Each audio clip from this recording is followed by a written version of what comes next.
Nay, ang kapal talaga ng mukha mo. Umuwi ka pa talaga, no?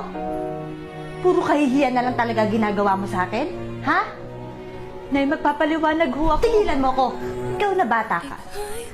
Ayusin mo yung mga kinikilos mo. Dahil kapag ang biyenan ko, napansin niya mga pinaggagawa mo, hindi naman ikaw ang malilintikan eh. Ako. Sinisira mo mga plano ko, ha? Tsaka tingnan mo nga yung pananamit mo. Parang hindi ka anak ng mayaman. Diyos ko, ano namang sasabihin sa akin dito? Pumasok ka nga sa kwarto, pumasok ka nga sa kwarto. Pumasok ka sa kwarto mo. Tama na. Ano ba? Tama na. Hindi niyo ba nakikita yung ginagawa niyo sa akin? Ano ba kayo? Eto na naman, ano na naman to?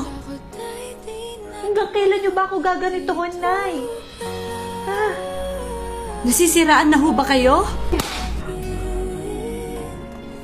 Yung bibig mo, ipreno mo yan, ha? Ngayon lang kitang pagbibigyan na pagsabihan ako ng ganito. Kung sasagutin mo ko, lumayas ka dito sa pamamahay.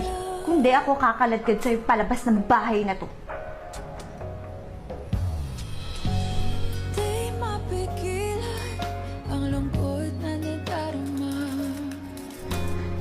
Bes, sigurado ka ba? Oo, subukan mo na kasi, Bes. Nahihiya ako eh.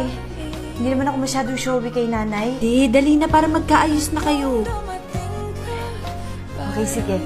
Pupuntahan ko lang ha. Ayun, sige ha, bilisan mo.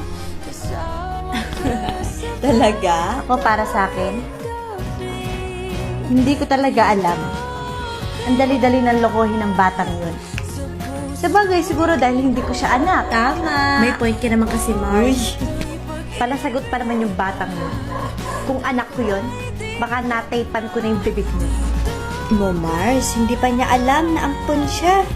Ay, naku, patay tayo dyan pag nalaman niya. Correct, Mars. Eh, ano nga ba kasi plano mo? Anong balak mo? Wala naman akong balak sabihin.